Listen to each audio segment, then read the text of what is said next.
السلام علیکم ورحمۃ اللہ وبرکاتہ۔ کیا آپ جانتے ہیں کہ اسلامی تہذیب کبھی دنیا کی سب سے ترقی یافتہ تہذیب تھی؟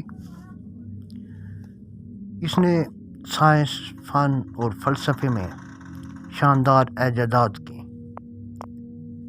آج ہم اسلامی تاریخ کے ان چھپے ہوئے رازوں کو دریافت کریں گے۔ بغداد کے بیت الحکمت سے لے کر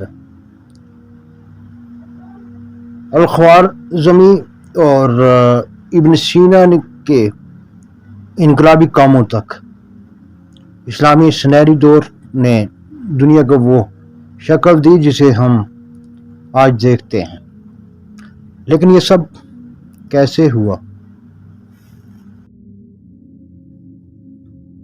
8ویں سے 14ویں صدی کے دوران اسلامی دنیا طب، ریاضی، فلکیات اور انجینئرنگ میں ترقی کی بلندیوں پر پہنچ گئی۔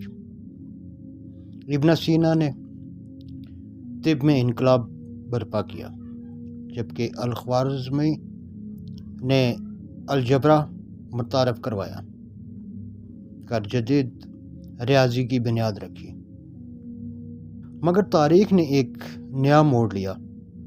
منگول حملے، اندرونی انتشار اور نوآبادیاتی دباؤ نے اس عظیم تہذیب کے زوال میں کردار ادا کیا۔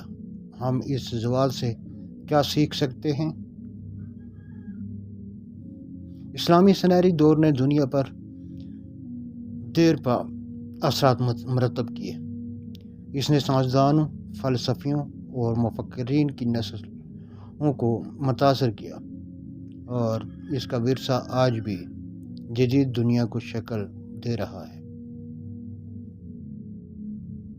ناظرین، اگر آپ کو اسلامی تاریخ کا یہ سفر پسند آیا تو ویڈیو کو لائک، شیئر، کمنٹس کریں اور سبسکرائب کریں۔